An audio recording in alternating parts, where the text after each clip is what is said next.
Hello friends, जॉनटेक digital classroom में आपका स्वागत है। हम BCTQ सीरीज में design of reinforced concrete structure की स्टडी करेंगे।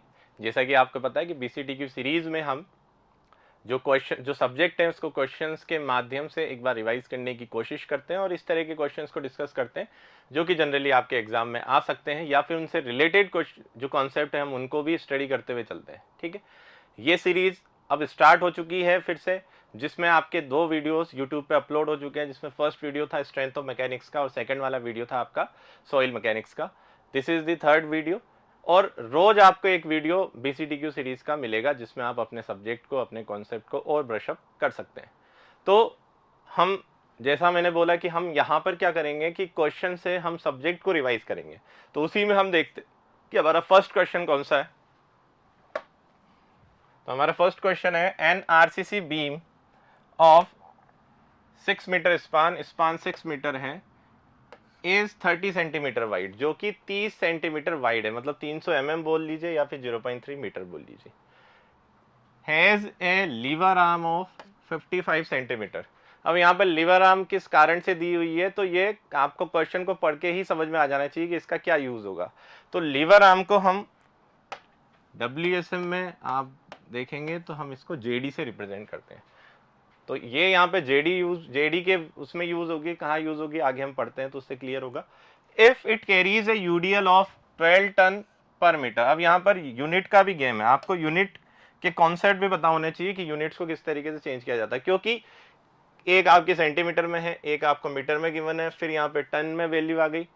तो जो UDL है वो 12 टन पर मीटर का है। एंड अलाउेबल शेयर स्ट्रेस, जो शेयर स्ट्रेस अलाउ की गई है वो है 5 kg पर सेंटीमीटर स्क्वायर है, और ये kg पर सेंटीमीटर स्क्वायर में।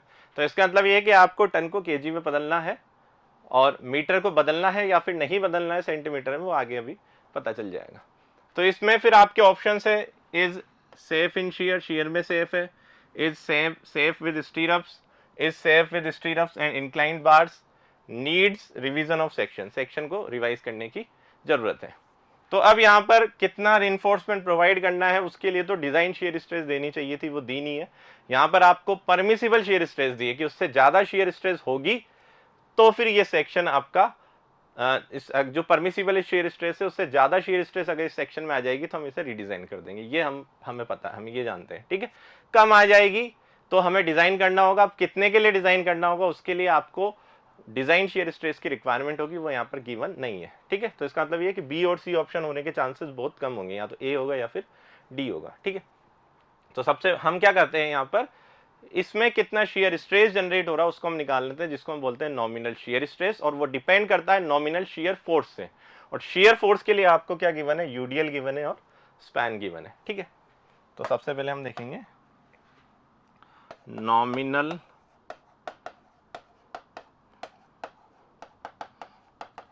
Shear force. Nominal shear force ये होता है आपका WL/2 के इक्वल। W हमारा टन में है, टन पर मीटर में, टन को kg में बदलेंगे। 1 ton is equal to 10⁻³ kg। तो 12 into 10⁻³ kg per metre into L is in 6 metre divided by 2। Metre से मीटर कैंसिल आउट हो जाएगा, इसलिए मीटर को चेंज नहीं करना, जो वैल्यू आएगी वो kg में आएगी आपकी। ठीक है, तो ये हो जाएगी आपकी 2 से 6 3 times and 3 into 12 is 36 into 10⁻³ kg, 36 into 10⁻³ kg, ये हमारा शेयर फोर्स है। हमें निकालनी शेयर स्ट्रेस ताकि हम उसको अलाउबल शेयर स्ट्रेस से कंपेयर कर पाए। ठीक है, तो nominal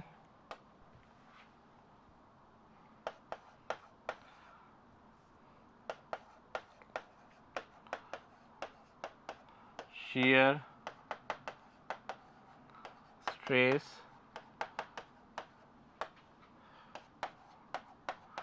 tau VU is equal to क्या होगी, nominal shear force divided by BJD।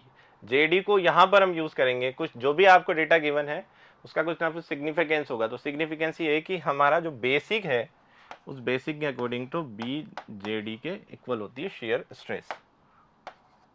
And J D क्या होगा उसमें, जे डी हमारा होता है लीवर आर्म, ठीक है, J D is the lever arm. तो यहाँ पर वैल्यूज को पुट के सिंप्लीफाई करेंगे एक बार, तो 36 इंटू 10⁻³ kg। अब हमें कंपैरिजन kg पर सेंटीमीटर स्क्वायर में करना है और b और jd भी आपका सेंटीमीटर में है, तो हम डायरेक्टली रख देंगे, ठीक है। तो 30 तो हमारा b है और jd हमारा 55 है, दो वैल्यू हमने मल्टीप्लाई की है तो वो सेंटीमीटर स्क्वायर में आएगी। 36 इंटू 10⁻³ डिवाइडेड बाय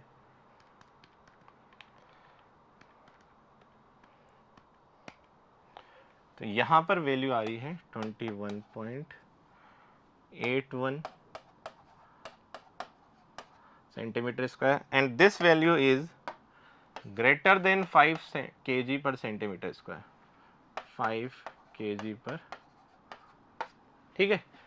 तो ये वैल्यू 5 kg पर सेंटीमीटर स्क्वायर से ज़्यादा है और अगर ये परमिसिबल शेयर स्ट्रेस से ज़्यादा आ रही है तो इसका मतलब क्या होगा, हमें सेक्शन को रिवाइज करना पड़ेगा, नीड रिवीजन ऑफ सेक्शन, ठीक है।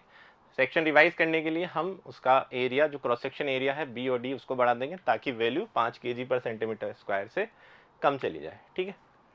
इसी में जो नेक्स्ट क्वेश्चन होगा, इसी में नेक्स्ट क्वेश्चन है according to IS 456 codal provision से क्वेश्चन है। कई बार आपके जो मैक्सिमम क्वेश्चंस आते हैं आरपीएससी आपके जो जेई वाले एग्जाम में वो कोडल प्रोविजन से रिलेटेड आते हैं, तो उसी तरीके का ये क्वेश्चन है। According to IS 456 slab which span in 2 direction, वो स्पैन जो 2 डायरेक्शन में स्पैन है मतलब 2 way slab with corners held down, उसके कॉर्नर्स कैसे हैं, जो हेल्ड डाउन है, टॉर्शन उनको रोटेट होने से रोका गया है, are assumed to be divided, उसको डिवाइड कर दिया जाता है in each direction into middle strip and edge strip. जो रीइंफोर्समेंट आप प्रोवाइड करोगे अलोंग द लेंथ और विड्थ की विड्थ अलोंग द लेंथ जो आप रीइंफोर्समेंट प्रोवाइड करोगे उसकी जो विड्थ है उसको 3 हिस्सों में डिवाइड किया जाता है, एक तो मिडिल स्ट्रिप और उसके आसपास 2 एज स्ट्रिप होती है, such that the width of the middle strip, तो मिडिल स्ट्रिप की विड्थ कितनी होगी ये आपसे पूछा है। तो इसके लिए डायरेक्टली IS 456 में एनेक्जन में डायग्राम गिवन है और बताया गया कि किस तरीके से हमें जो विड्थ है उसको 3 हिस्सों में बांटना है। तो पहले उस डायग्राम को देखेंगे। इस डायग्राम में दोनों डायरेक्शन में अगर स्पैनिंग है आपकी स्लैब मतलब 2 वे स्लैब है तो उसके लिए दोनों डायरेक्शन में रीइंफोर्समेंट प्रोवाइड करना है। तो सपोज करो x डायरेक्शन में रीइंफोर्समेंट प्रोवाइड किया अलोंग दी x डायरेक्शन में तो उसके लिए विड्थ हो जाएगी y वाली, और y में प्रोवाइड किया तो उसके लिए हो जाएगी x वाली।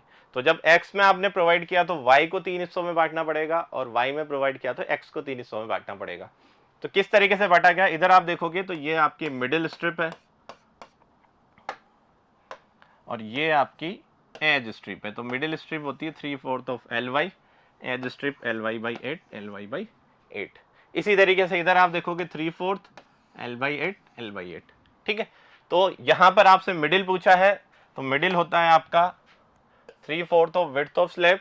अगर एज पूछ लिया जाता तो एज यहां पर अगर आपको इस डायग्राम में सही से नजर नहीं भी आ रहा है तो आप इस तरीके से निकाल सकते हैं कि 1/3/4, अगर हम बोले 1 मीटर का है विड्थ तो 3/4 उसमें से माइनस करेंगे तो हमारा बचेगा 1/4।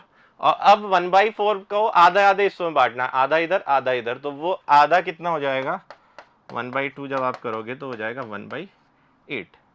तो आपसे एज स्ट्रिप भी पूछी जा सकती है मिडिल स्ट्रिप के अलावा। तो मिडिल स्ट्रिप 3/4 की और एज स्ट्रिप जो 2 होंगी वो होगी 1/8/1/8, ठीक है।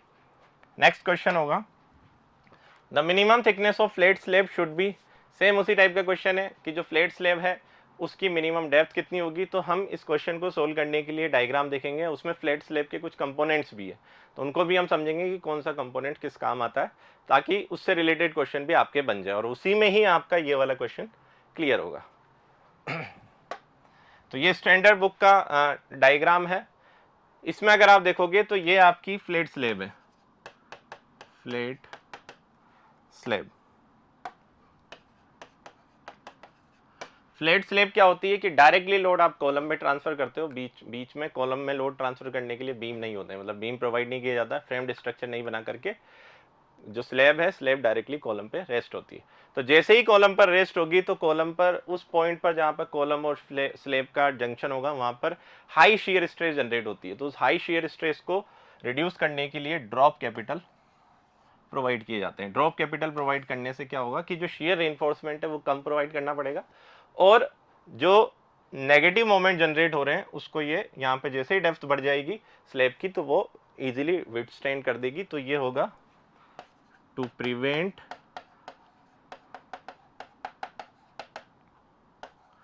High shear. इसी तरीके से कॉलम कैपिटल है, यहाँ पर कॉलम कैपिटल यूज होता है टू प्रिवेंट पंचिंग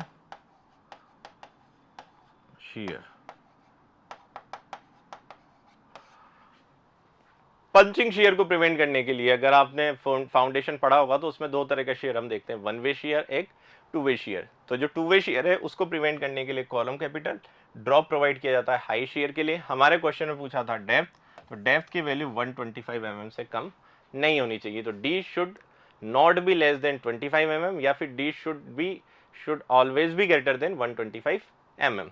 तो जो कंपोनेंट्स हमने देख लिए, कंपोनेंट्स के बाद में ये हमें पता चल गया कि डी कितनी होनी चाहिए मिनिमम, तो 125 mm। तो यहाँ आप देखोगे तो बी ऑप्शन आपका करेक्ट है। तो इस तरीके से क्वेश्चंस बनते हैं।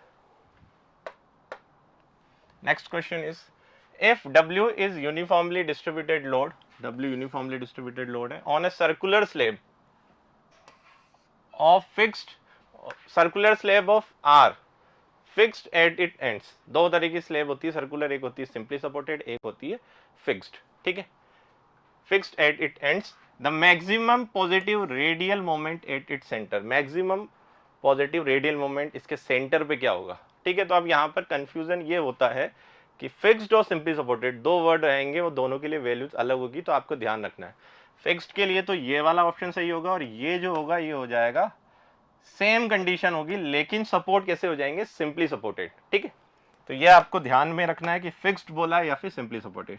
तो दिस वैल्यू is for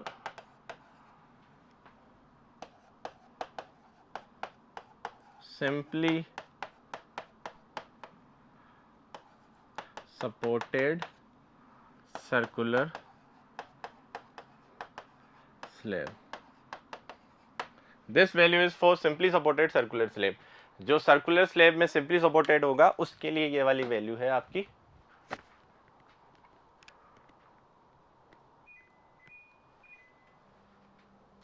ठीक है, तो सिंपली सपोर्टेड स्लैब है लेकिन उसमें फिक्स्ड है या सिंपली सपोर्टेड है उसके अकॉर्डिंग आपको वैल्यूज देखनी है। यहाँ पर फिक्स पूछा था उसके लिए WR square by 16, R is the radius, and for the simply supported 3WR square by 16।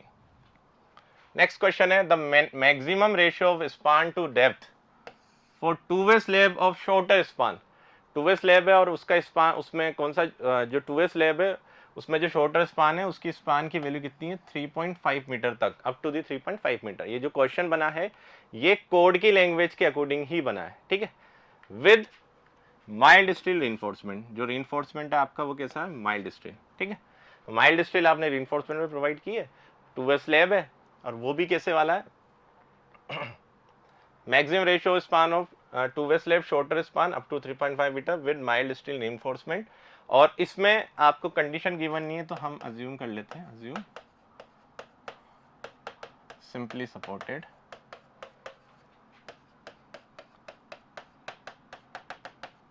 अभी हम यहाँ पर जिस कंडीशन के लिए आंसर टिक करेंगे वो सिंपली सपोर्टेड के लिए करेंगे। ठीक है, तो जो टू वे स्लैब है माइल्ड स्टील रिइंफोर्समेंट, अब इसके लिए भी वही कोड में एक टेबल है, उसमें डेटा है आपके, तो वो डेटा आपको ध्यान में रखने हैं। हम डिस्कस कर लेते हैं किस तरीके से।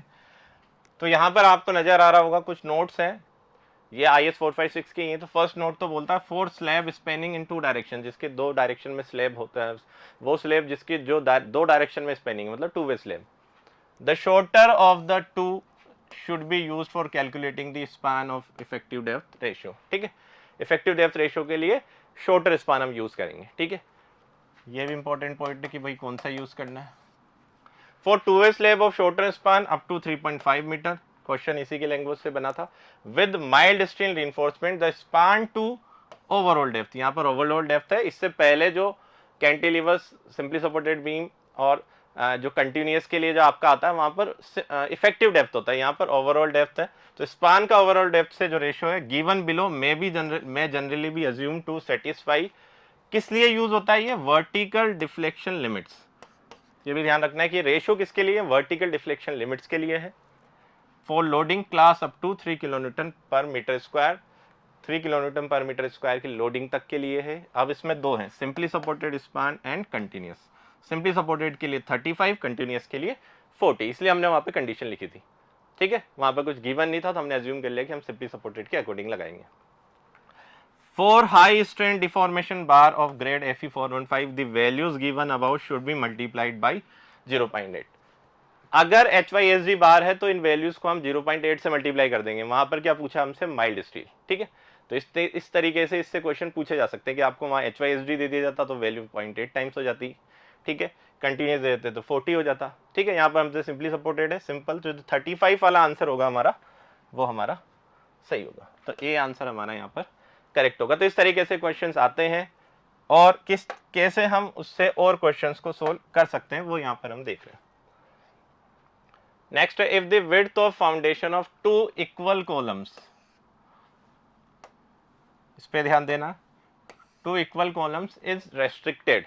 ठीक है, विड्थ जो है फाउंडेशन की वो रेस्ट्रिक्ट हो गई 2 इक्वल कॉलम्स के बीच में।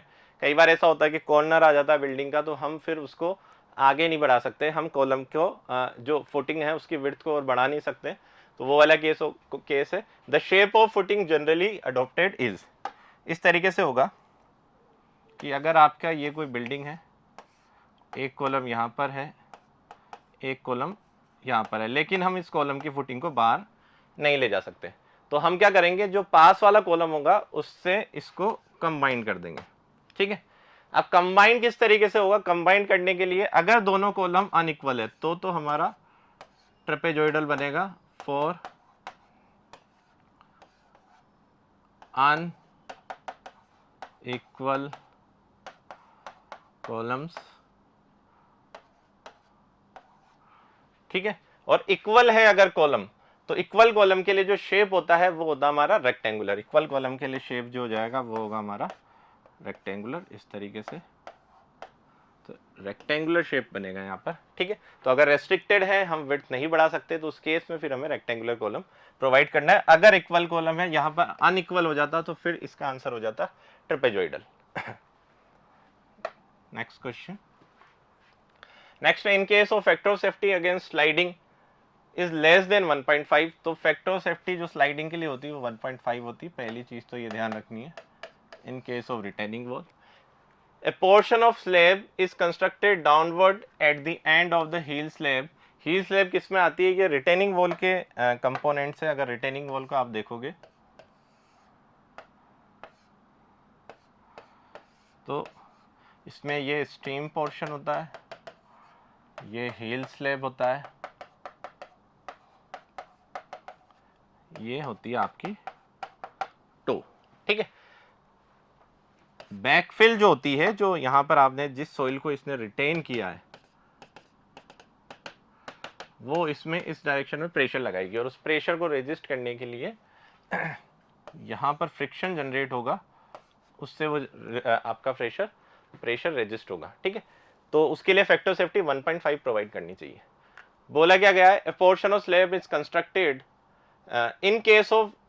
In case the factor of safety against sliding is less then 1.5, की 1.5 से कम हमें फैक्टर ऑफ सेफ्टी मिल रही है, तो हमारा एज पर कोडल प्रोविजंस हमारा वो फुलफिल नहीं हो रहा, तो फिर उस केस में हम क्या करेंगे, a portion of slab is constructed downward at the end of the heel slab which is known. एक पोर्शन बनाया जाएगा जो कि स्लाइडिंग के लिए रेजिस्टेंस प्रोवाइड करेगा। कहां पर बनाया जाएगा, हील स्लैब के एंड में। ये हील स्लैब का यहाँ एंड हो गया, तो यहाँ पर एक पोर्शन कंस्ट्रक्ट किया जाता है जो ग्राउंड लेवल के अंदर होता है, और इसको जनरली बोला जाता है शीयर की। इसको जनरली बोला जाता है शीयर की। और यहाँ पर ऑप्शन में 3 चीजें, तीनों से ही इसको रिप्रेजेंट करते हैं। की भी बोल सकते हैं, shear key, a rib and the all of the above. तो कॉन्सेप्ट समझना जरूरी था कि स्लाइडिंग के लिए जो आपका स्लाइडिंग क्या होगा, स्लाइडिंग ये होगा कि आगे की तरफ स्लाइड कर जाए। तो स्लाइडिंग के लिए जो फैक्टर ऑफ सेफ्टी वो 1.5 से अगर हमारी कम आ रही है तो उस केस में हमें कुछ अरेंजमेंट देना पड़ेगा जिससे कि हमारा स्लाइडिंग के लिए सेफ हो जाए। और वो अरेंजमेंट क्या है कि हम शेयर की प्रोवाइड कर देंगे। ग्राउंड के अंदर एक इस तरीके का पोर्शन हम कंस्ट्रक्ट करेंगे। कहाँ कंस्ट्रक्ट किया जाता है? End of the heel slab के एंड में इसे प्रोवाइड किया जाता है। Next question is lap splices in tension reinforcement. Tension reinforcement की अगर लेंथ जितनी हमें रिक्वायरमेंट उतनी नहीं मिल पाती तो हम दो रिइंफोर्समेंट बार को ओवरलैप कर देते हैं। ठीक है, तो lap splices in tension reinforcement are generally not used for bar of size larger than. कोई ना कोई ऐसी लिमिट तो होगी जिससे ज्यादा साइज के लिए हम इनको प्रोवाइड नहीं कर पाएंगे लैब डिस्प्लेस। तो उसके लिए जो आपकी लिमिट है वो 36 mm ऑफ डायमीटर है। तो उस केस में फिर क्या करेंगे? तो उसमें कुछ अरेंजमेंट्स होते हैं। आप वेल्डिंग कर सकते हो, मैकेनिकल कपलर्स होते हैं कुछ जो दोनों को एक साथ होल्ड करके रखते हैं, तो काफी सारे अरेंजमेंट है। लेकिन हम स्प्लाइस नहीं कर पाएंगे। स्प्लाइस क्या होगा कि ये एक रिइंफोर्समेंट बार है और फिर दूसरी वाली को आपने यहाँ पर इस तरीके से स्प्लाइस कर दिया। ठीक है, तो स्प्लाइसिंग हम नहीं कर पाएंगे। कब? जब हमारा 36 mm डायमीटर से 36 mm से ज़्यादा डायमीटर अगर है तो फिर हम स्प्लाइस नहीं कर पा रहे, हमें फिर वेल्ड या फिर मैकेनिकल मेथड से कुछ उससे उनको जोड़ना पड़ेगा। ठीक है, next question is minimum spacing between horizontal parallel reinforcement of same size. इस लाइन पे जोड़ देना, same size should not be less then. ठीक है, सेम साइज का बहुत बड़ा रोल है। आगे हम देख रहे हैं इसमें कि कोडल प्रोविजन है इससे रिलेटेड कि अगर सेम साइज की रीइंफोर्समेंट बार है तो उनके बीच में मिनिमम जो स्पेसिंग है वो किससे कम नहीं होनी चाहिए। तो जो स्टेटमेंट होगा मिनिमम रीइंफोर्समेंट की जो स्पेसिंग है उसके लिए, उसी को हम डायरेक्टली यहाँ पर पढ़ने जा रहे हैं। तो इससे आपका एक क्लियर होगा। तो कोडल जो आपका क्लोज है वो है 26.3.2 मिनिमम डिस्टेंस बिटवीन इंडिविजुअल बार। इंडिविजुअल बार जो होगी, जो आप अलग अलग रीइंफोर्समेंट बार जो लगा रहे हो individual. The following shall apply for spacing of bars. The following shall apply for spacing of bars. ये तीनों चीजें अप्लाई होनी चाहिए। फर्स्ट वाला क्या है? A horizontal distance between two parallel main reinforcement bar shall usually be not less than the greatest of the following. इनमें से जो मैक्सिमम आएगा उससे कम नहीं होनी चाहिए स्पेसिंग। ठीक है, अब वो क्या है? The diameter of bar if the diameter are equal. जो क्वेश्चन में पूछा है कि अगर सेम डायमीटर की प्रोवाइड कर दी तो जो डायमीटर ऑफ बार है उससे कम नहीं होनी चाहिए स्पेसिंग। सेकंड क्या है? The diameter of bar if the diameter are unequal. तो उसमें भी कौन सी? The diameter of the larger bar. कि भाई आपने 25 mm की प्रोवाइड की है और 20 mm की प्रोवाइड की, तो उस केस में जो मिनिमम स्पेसिंग हो जाएगी वो हो जाएगी 25 mm। और अगर सारी ही 20 mm की प्रोवाइड की है तो मिनिमम कितनी हो जाएगी? 20 mm। तो ये है। और लास्ट है 5 mm more than the nominal maximum size of coarse aggregate. 5 mm more than the जो maximum nominal maximum size of coarse aggregate है उससे 5 mm ज्यादा। तो इसका क्या रीजन है? ये स्पेसिंग का क्राइटेरिया इसलिए रखा गया है कि जैसे ही कंक्रीटिंग हो तो वो कंक्रीट आपकी इजीली कॉम्पैक्ट हो जाए। इजी कॉम्पैक्ट होगी तो डेंसली पैक्ड होगी, और डेंसली पैक्ड होगी तो रिक्वायर्ड स्ट्रेंथ आपको मिलेगी। तो उसके लिए स्पेसिंग आपकी रखी गई है। तो अगर डायमीटर सेम है तो सेम डायमीटर की बार है तो उनके जो डायमीटर है उससे कम नहीं होनी चाहिए। अगर अलग अलग है बार्स के डायमीटर तो लार्जेस्ट वाला जो लार्जर बार का डायमीटर उससे कम नहीं होगी। और 5 mm nominal maximum size of coarse aggregate से 5 mm ज्यादा जो होगा उससे कम नहीं होनी चाहिए। इनमें से जो भी मैक्सिमम होगा उससे आपकी स्पेसिंग कम नहीं होनी चाहिए। तो इस क्वेश्चन में हमारा सेम साइज यहाँ पे स्पेसिफिक किया गया था। सेम साइज के लिए 1 डायमीटर आपका सही होगा। ठीक है, तो इस तरीके से क्वेश्चंस आपके कोडल प्रोविजन से रिलेटेड बनते हैं। Next question is a reinforced concrete beam of rectangular cross section of width 230 mm, width आपकी 230 mm है, effective depth 400 mm, is subjected to a maximum factored shear force of 120 kilonewton. maximum factored shear force लग रहा है 120 kilonewton का। the grade of concrete, main steel and stirrups steel are M20 grade की तो concrete है, main steel 415 की है, लेकिन स्टीरअप स्टील्स आपकी Fe250 की है। ठीक है, तो ये थोड़ा सा यहाँ पे चेंज किया है कि मेन स्टील का जो आपका ग्रेड है वो 415, लेकिन स्टीरअप का जो ग्रेड है वो आपका 250 respectively. For the area of main steel provided the design shear strength tau c, design shear strength, इससे पहले एक जो क्वेश्चन था उसमें परमिसिबल शेयर स्ट्रेंथ गिवन थी, यहाँ पर डिजाइन शेयर स्ट्रेंथ जो गिवन है आईएस कोड के अकॉर्डिंग वो है 0.48 newton per mm square. The beam is design for collapse limit state. The spacing of, spacing आपको बतानी है, two legged 8 mm stirrups to be provided, 2 legged 8 mm stirrups के लिए जो स्पेसिंग आपको प्रोवाइड करनी है वो बताना है, ठीक है। तो ये पूरा क्वेश्चन है थोड़ा इसमें न्यूमेरिकल चीजें होंगी, बट हम देखेंगे कि इससे रिलेटेड और क्या क्या क्वेश्चन आपके बन सकते हैं। तो आपको साइज दे दिया, उसमें कितना लोड लग रहा है वो दे दिया, आधी प्रोसेस तो आपने फर्स्ट वाले क्वेश्चन में की थी।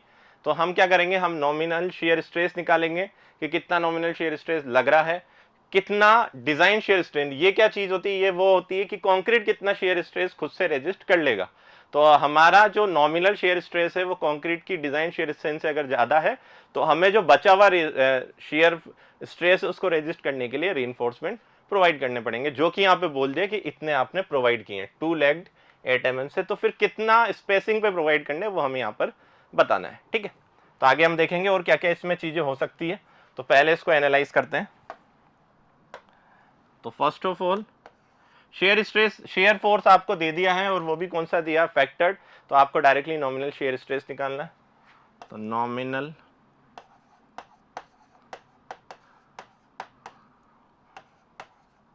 शेयर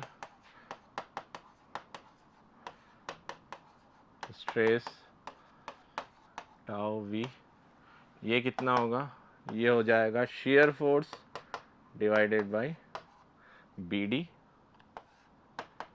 शेयर फोर्स है हमारा 120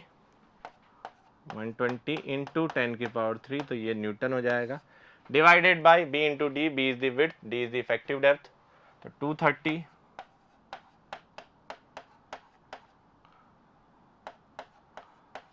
इंटू 400।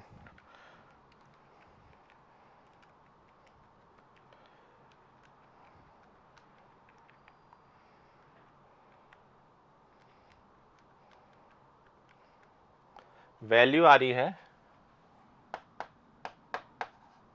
1.3043 न्यूटन, ठीक है। अब इतना तो स्ट्रेस आ रहा है, इतना कंक्रीट खुद से रेजिस्ट कर रही है 0.48, तो जो बचा होगा उसके लिए हम क्या प्रोवाइड कर देंगे, रीइंफोर्समेंट, शेयर वाले रीइंफोर्समेंट हम प्रोवाइड कर देंगे, जो कि कितना प्रोवाइड किया कि भाई इतना प्रोवाइड किया। हमें क्या बतानी, स्पेसिंग बतानी हमें। तो स्पेसिंग डायरेक्टली हम स्पेसिंग लिखेंगे, सेकंड है। तो स्पेसिंग किस तरीके से निकाली जाती है, उसके लिए अप्रोच ये होती है कि VS shear force to B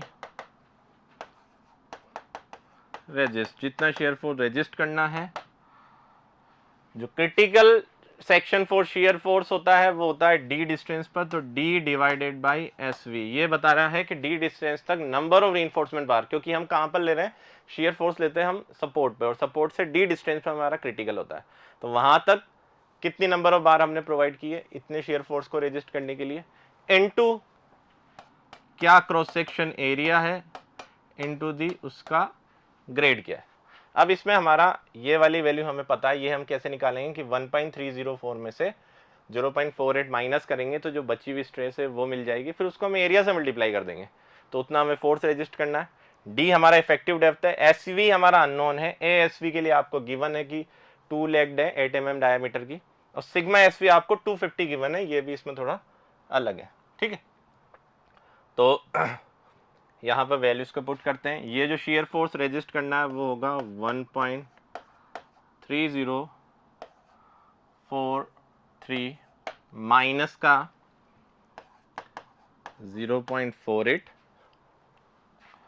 into cross section area है 230 इंटू 400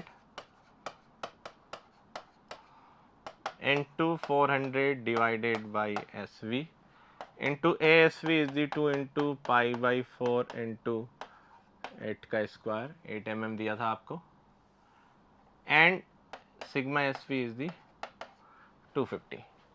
अब इसमें से एस वी अननोन है, एस वी को इधर लेंगे, ये चीज़ें उधर चली जाएंगी।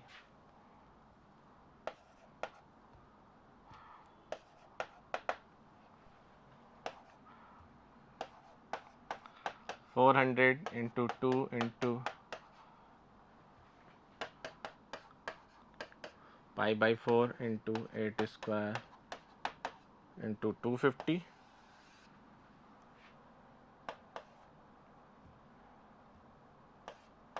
1.3043 इंटू 230 इंटू 400। ठीक है, इसको सिंप्लीफाई करके हमें स्पेसिंग मिल जाएगी और फिर उसको हम ऑप्शन में मैच कर लेंगे। 400 into 2 into square into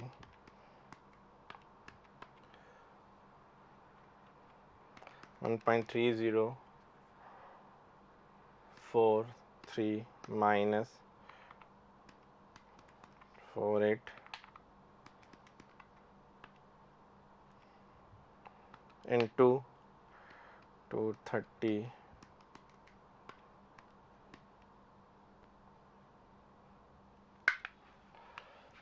value आ रही है हमारी 132।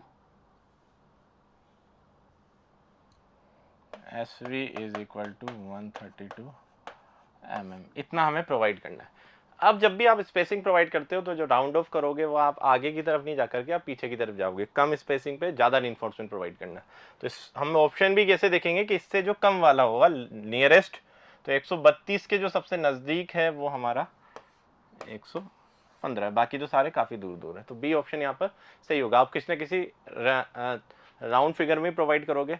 अब इसमें क्या होगा कि अगर ऐसा होता है कि ये वैल्यू जो स्ट्रेस आ रही है वो वैल्यू कंक्रीट की डिज़ाइन शेयर स्ट्रेस से कम आ जाती, मतलब कंक्रीट उतना तो रेजिस्ट कर सकती है जितने इतने स्ट्रेस आ रही है, तो उस केस में मिनिमम शेयर रीइंफोर्समेंट प्रोवाइड किया जाता है। क्या होगा, if tau V is less than tau C, अभी तो ये ज़्यादा आई इसलिए हम प्रोवाइड कर रहे हैं, अगर कम आ जाती है तो फिर हमें मिनिमम शेयर रीइंफोर्समेंट प्रोवाइड करना होगा, मतलब नॉमिनल स्पेसिंग पे मिनिमम स्पेसिंग पे रीइंफोर्समेंट प्रोवाइड करना है। तो वो कितना प्रोवाइड करना होगा, उसके लिए फर्दर कोडल प्रोविजन है।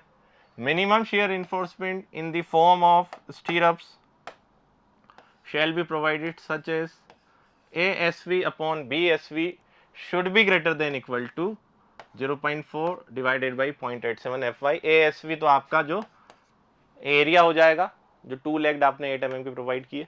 B विड्थ हो जाएगी। SV हमारी क्या हो जाएगी, मिनिमम स्पेसिंग। मिनिमम से minimum share reinforcement, sorry minimum reinforcement के लिए प्रोवाइड किया गया स्पेसिंग। एसवी क्या होगा, मिनिमम शेयर रीइंफोर्समेंट के लिए प्रोवाइड किया गया स्पेसिंग।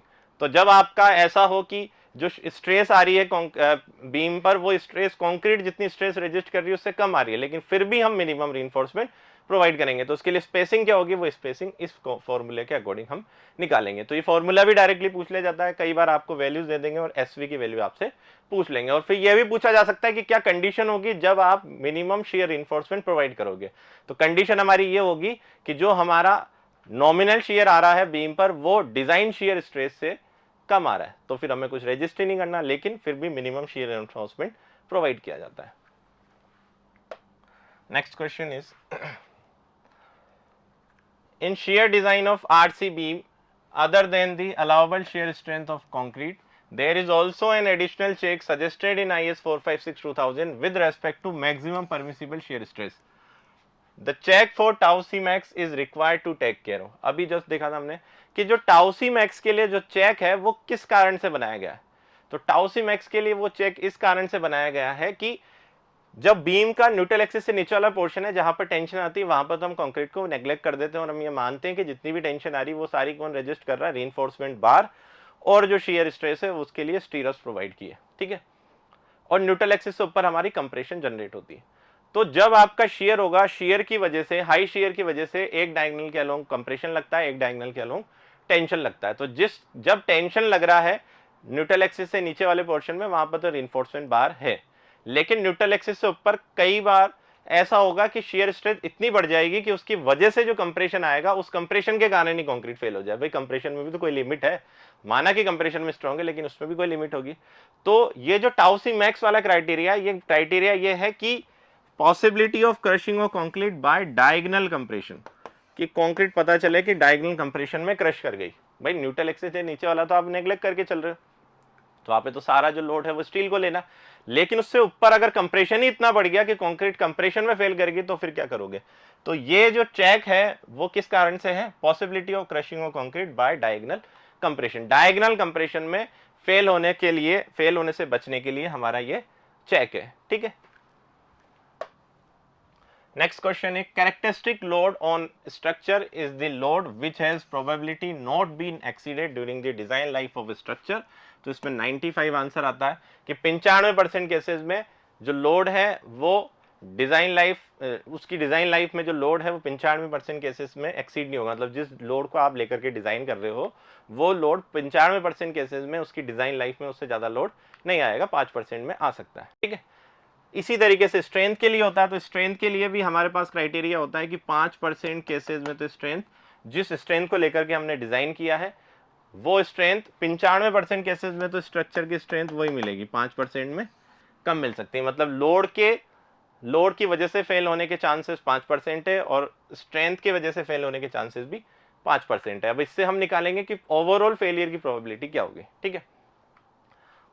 तो कोई भी कंक्रीट का स्ट्रक्चर फेल होगा तो वो 3 कारणों से हो सकता है।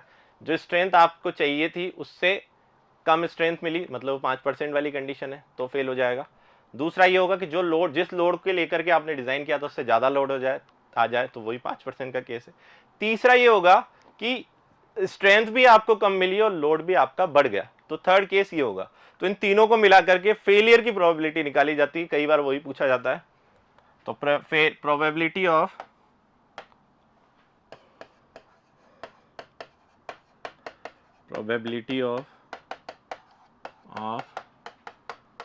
failure of a structure in LSM design. LSM design में स्ट्रक्चर के फेल होने की प्रोबेबिलिटी क्या होगी। तो फर्स्ट केस तो क्या बोलता है कि जो फेलियर हो वो स्ट्रेंथ की वजह से हो, तो इस तरीके से हम लिखेंगे कि 0.05 ये स्ट्रक्चर की वजह से फेल होने वाली बात और 0.95 ये लोड इस जोन में चल रहा है, तो ये लोड के लिए है प्रोबेबिलिटी और ये है स्ट्रेंथ के लिए। दूसरा क्या हो जाए, स्ट्रेंथ तो 0.95 वाली में चली जाए लेकिन लोड आपका 5% में आ जाए, मतलब अब लोड के कारण फेल हो रहा है। तीसरा केस क्या हो सकता है कि दोनों ही केस आपके वर्स्ट वाले हों, कि ये स्ट्रेंथ वाला, ये लोड, ठीक है। अब इनको सिंप्लीफाई करके हमें मिलेगी फेलियर की प्रोबेबिलिटी 0.05 प्लस 0.05,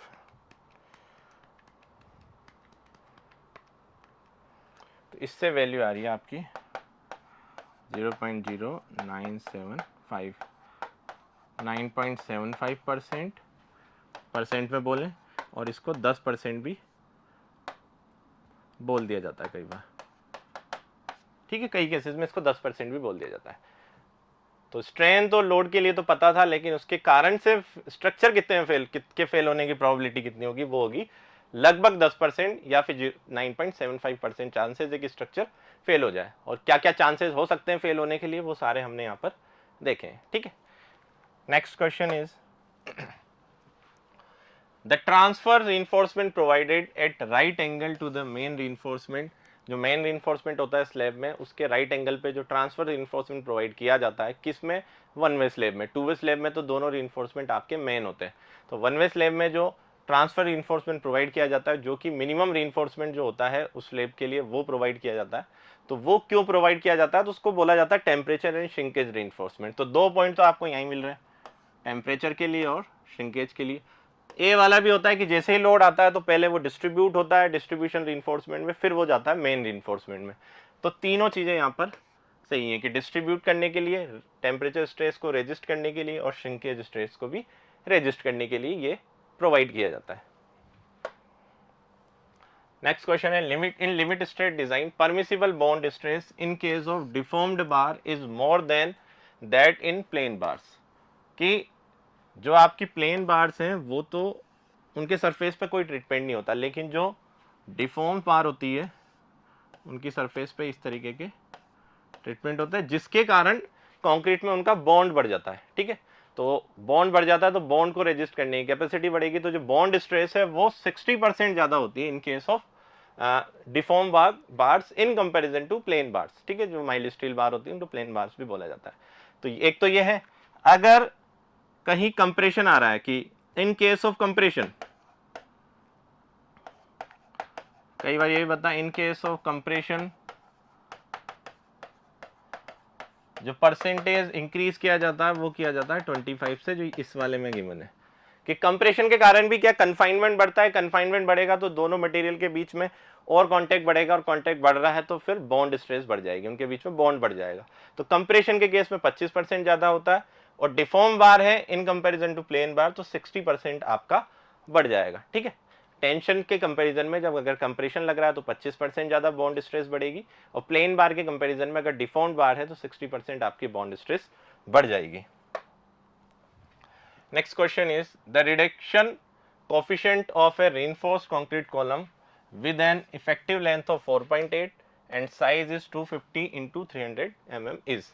अब रिडक्शन कोफिशिएंट क्या होता है कि जब आपका कॉलम लॉन्ग कॉलम हो जाता है, जब स्लेंडरनेस रेशियो की वैल्यू 12 या 12 से ज़्यादा हो जाती है कॉलम के केस में, जिसको स्लेंडरनेस रेशियो बोला जाता है effective length divided by least lateral dimension, तो अगर वो 12 या 12 से ज़्यादा हो जाती है तो उसको हम बोलते हैं लॉन्ग कॉलम। और लॉन्ग कॉलम की जब हम स्ट्रेंथ निकालते हैं तो उसको किसी ना किसी फैक्टर से रिड्यूस किया जाता है, तो वो रिडक्शन फैक्टर कितना होता है, और यहाँ पर उस रिडक्शन फैक्टर की हमें वैल्यू निकालनी है। ठीक है, तो जो सी आर होता है आपका यहाँ पे लिखा हुआ है, सी आर जो होता है ये है रिडक्शन फैक्टर, रिडक्शन फैक्टर। ठीक है, इसमें this is the L effective length,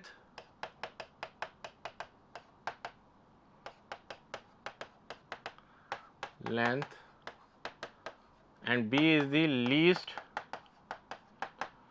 lateral dimension. B is the least lateral dimension। तो यहाँ पर CR हमें निकालना है, L इफेक्टिव आपको कितना गिवन है 4.8, लीस्ट लेटरल डायमेंशन इन दोनों में से जो लीस्ट होगी तो 250 आपकी लीस्ट है, तो यहाँ पर CR की वैल्यू निकालते हैं 1.25 माइनस का 4.8 इंटू 10 की पावर 3 डिवाइडेड बाई 250। 1.25 माइनस का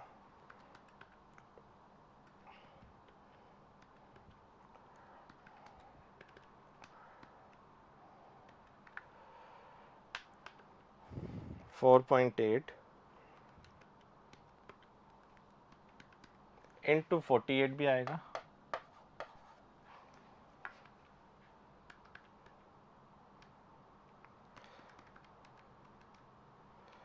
तो यहाँ पर रिडक्शन फैक्टर की वैल्यू आ रही है 0.85। ऑप्शन होगा आपका बी। अब इसको इस तरीके से पूछा जा सकता है कि कितना परसेंट आप कम करोगे, आप 0.85 से मल्टीप्लाई कर रहे हो, मतलब जो स्ट्रेंथ है उसको कितना रिड्यूस किया जाता है, किया जा रहा है स्ट्रेंथ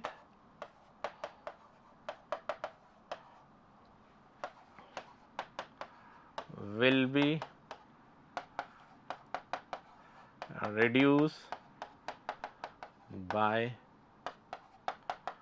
15%। 15% से हम स्ट्रेंथ को रिड्यूस करेंगे, तो आंसर हो जाएगा आपका बी 0.85। नेक्स्ट है a 300 by 300 RC column is reinforced with 8 bars. 8 main reinforcement bar से रीइंफोर्स्ड है, 4 bars of 12 mm diameter, 4 reinforcement bar है 12 mm डायमीटर के। The pitch of lateral ties shall be kept as. Pitch of lateral ties, अब यहाँ पे pitch थोड़ा सा confuse करने के लिए एक्चुअल में आपका दो तरीके का रीइंफोर्समेंट होता है, ट्रांसफर रीइंफोर्समेंट हम दो तरीके से प्रोवाइड करते हैं कि कॉलम है, इसमें ये मेन रीइंफोर्समेंट बार है, तो एक तो हम प्रोवाइड करते हैं, अगर रेक्टेंगुलर है तो रेक्टेंगुलर रिंग्स प्रोवाइड करेंगे, तो इसको एक्चुअल में बोला जाता है स्पेसिंग, जो कि यहाँ पर पिच के फॉर्म में बोल दिया। ठीक है, पिच क्या होता है? पिच एक्चुअल में कि अगर कोई सर्कुलर कॉलम है तो उसमें अगर हमने स्पाइरल प्रोवाइड किए हैं, तो जब एक सरकमफेरेंस कंप्लीट हो जाएगा तो उसको हम बोलते हैं पिच। ठीक है, तो दोनों के अलग अलग क्राइटेरिया है। यहाँ पे पिच कौन सा पूछा, यहाँ पर एक्चुअल में स्पेसिंग पूछी। ठीक है, तो पहले कोडल प्रोविजन देखते हैं दोनों के लिए, पिच के लिए और स्पेसिंग के लिए, फिर हम ये वाला वैल्यू निकाल लेंगे, क्योंकि कई बार आपसे डायरेक्टली कोडल प्रोविजन भी पूछ लिया जाएगा। तो स्पेसिंग ऑफ ट्रांसफर रीइंफोर्समेंट तो क्या होता है? Should not be greater than minimum of, तीन चीजें उनमें से जो मिनिमम है, b is the least lateral dimension,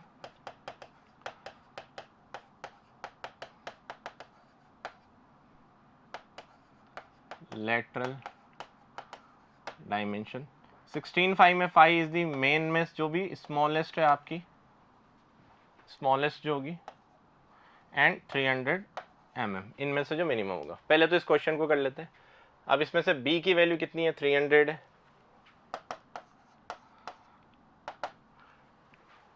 16.5 a की डायमीटर की बार है, वो कितनी है? 12 mm डायमीटर, बाकी और चीजें आपको गिवन नहीं है, तो 12, तो 16 इंटू 12,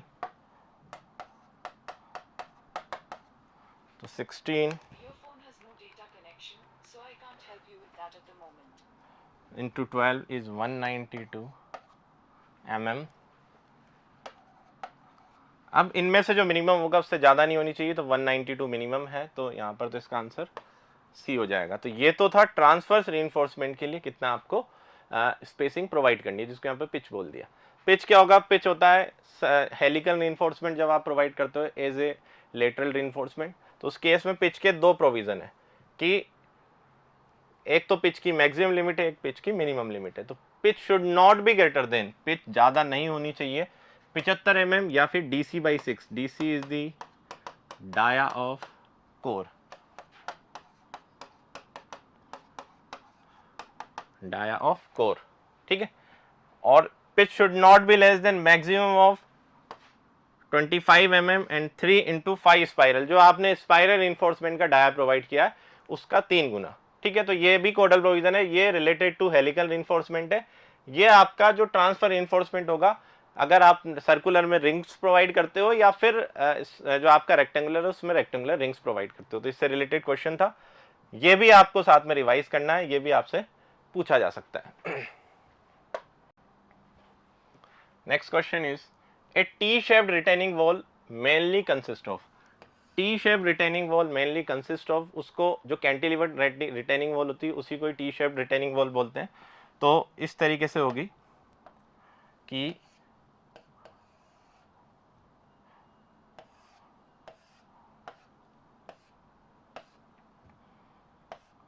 ये होता है हमारा, इस तरफ बैकफिल होती है, ये स्टीम, ये हील, ये हमारा टो। अब इसमें लोड किस तरीके से लगता है? लेटरल फोर्स लगेगा इस तरीके से,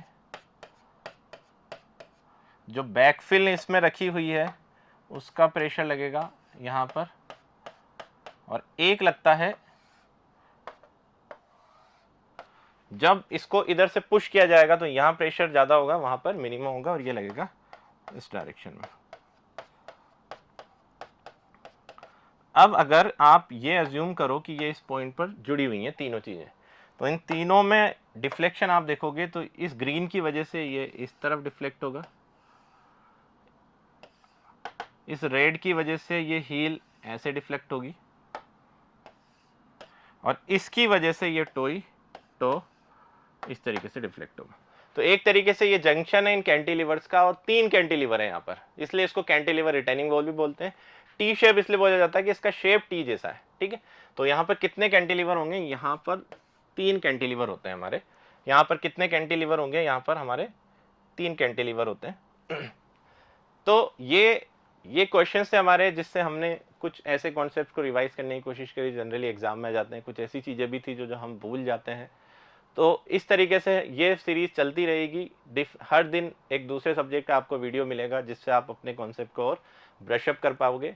तो अभी के लिए इतना ही, आप जुड़िए रहिए, सब्सक्राइब कीजिए चैनल को BCTQ को देखने के लिए, जिससे कि आप मैक्सिमम बेनिफिट पा सकें। Thank you.